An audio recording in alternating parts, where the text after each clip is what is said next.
Mes premiers J'aime lire présente un roman écrit par Arnaud Almeras et raconté par Léonard Boissier, Le livre ensorcelé. Si tu écoutes cette histoire en lisant ton magazine, tourne la page quand tu entends... Chapitre 1. Un étrange client. Je m'appelle Robin. Un mercredi après-midi, j'ai pris ma trottinette et je me suis rendu au magasin de papa. J'aime bien y aller quand je n'ai pas classe. Papa est bouquiniste, c'est-à-dire qu'il vend des vieux livres. Il m'a installé dans la réserve et puis il m'a apporté de la lecture. J'ai commencé par une bande dessinée qui s'appelle Pim Pam Poum.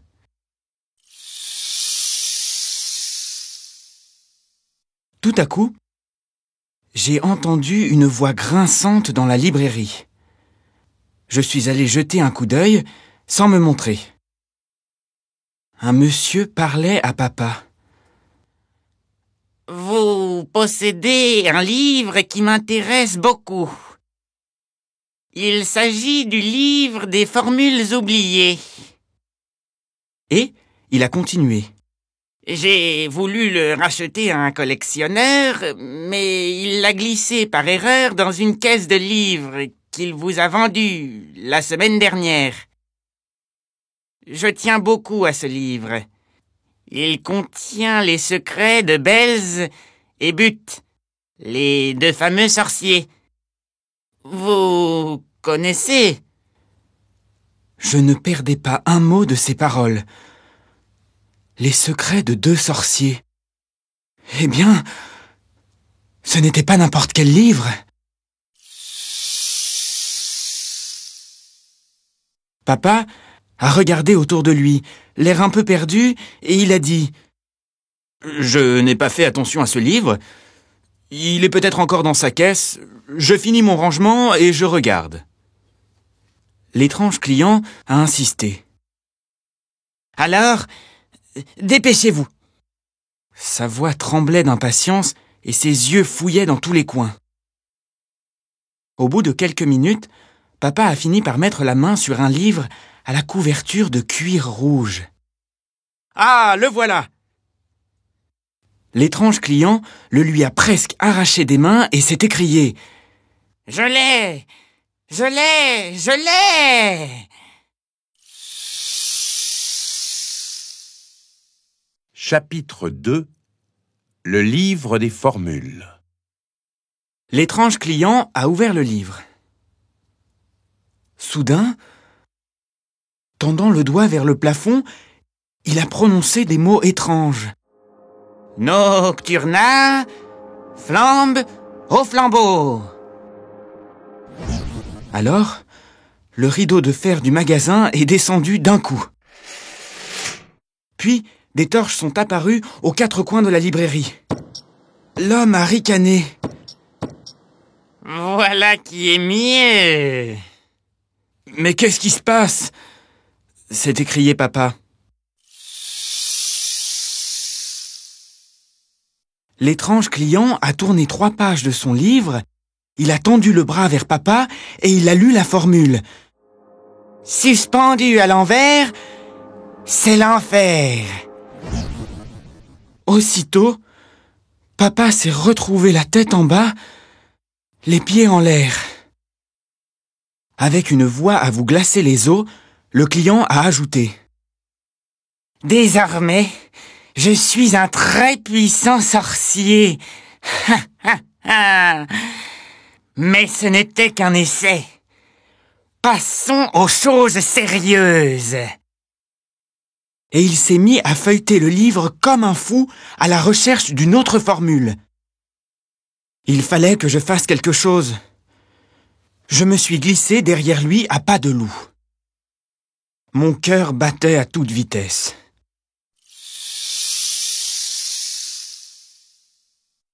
Brusquement, j'ai foncé et j'ai poussé le sorcier de toutes mes forces. Il a perdu l'équilibre et j'en ai profité pour saisir le livre. Puis j'ai plongé sous une table. Une pluie de livres s'est abattue autour de moi. Le sorcier venait de renverser toute une étagère. Heureusement, sous la table, j'étais bien protégé. J'ai entendu la vilaine voix du sorcier qui aboyait. Qu'est-ce que c'est que ça? Un petit malin nous espionnait. Que faire? Soudain, j'ai réalisé que cette fois-ci, c'était moi qui avais le livre de formules magiques dans les mains. Vite, j'ai ouvert le livre et, tendant le doigt en direction du sorcier, j'ai lu la phrase mystérieuse écrite en gras sur la page. Escogriffe, plumivole. À ces mots, le corps du sorcier s'est couvert de plumes de poussin. À la place des bras, il avait maintenant 2 petites ailes ridicules qu'il agitait en vain. J'ai tourné une page et j'ai récité une autre formule. Rétrécis, souris, souriceau. Et il a été réduit à la taille d'une souris. En 3 bonds, le sorcier, ou la souris à plumes, je ne sais pas comment dire, a filé se cacher dans le tas de livres. Chapitre 3. Bon débarras. Il fallait que je libère papa. Le cœur battant, j'ai encore feuilleté le livre. Et j'ai fini par trouver comment on pouvait annuler le sort. Il suffisait de répéter la formule et d'ajouter « Terminata ». J'ai tendu le doigt vers papa en disant « Suspendu à l'envers, c'est l'enfer. Terminata ». Papa est brutalement retombé sur ses pieds. Il a mis quelques instants à retrouver son équilibre, puis il m'a pris dans ses bras en criant « Robin !» Ensuite, papa a relevé le rideau de fer. Madame Aubon, une habituée de la librairie, est entrée. « Je me demandais pourquoi le magasin était fermé. »« Oh, mais que font tous ces livres par terre ?»« Une étagère s'est effondrée. C'est pour ça que j'avais baissé le rideau, » a dit papa. Madame Aubon s'est alors exclamée. « Vos nouvelles lampes! On dirait de vraies torches! Formidable! On ne voit même pas comment elles sont accrochées. »« C'est juste un essai, » a répondu papa avec une grimace.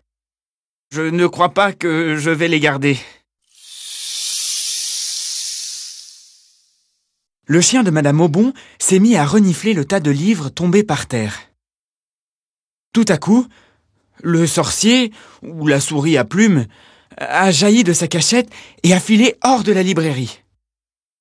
Le chien s'est mis à aboyer comme un fou. « Oh, je crois que Filou a besoin de se dégourdir les pattes, » a dit Madame Aubon. Et elle est partie, entraînée par son chien qui poursuivait le sorcier, ou la souris à plumes, je ne sais toujours pas comment dire. J'ai regardé fixement le livre et j'ai demandé à papa. « Qu'est-ce qu'on en fait ?» Papa m'a entraîné dans l'arrière-cour. « Le mieux, c'est que ce livre disparaisse. Il a déjà créé trop d'ennuis. » Nous nous sommes mis à déchirer les pages en lambeaux. Chaque morceau s'agitait comme un petit serpent, puis, en tombant sur le sol, il se changeait en poussière. Papa a soupiré. Je crois que je reviens de loin. Et sans toi, je ne sais pas... Il n'a pas terminé sa phrase. Il m'a pris par l'épaule et m'a serré fort contre lui. Puis il a ajouté, avec plus de gaieté dans la voix, « Tu en as vécu des aventures aujourd'hui. » J'ai rigolé. Oui, et ce n'est pas fini. Il me reste encore à découvrir celle de Pim, Pam et Poum dans mon livre. Et maintenant, mes premiers J'aime lire te proposent les petits mots de Zoé. Ce matin, il a beaucoup plu. Et moi, j'ai beaucoup lu. Qu'est-ce qui t'a plu le plus? Ce livre m'a plu, plus que la pluie.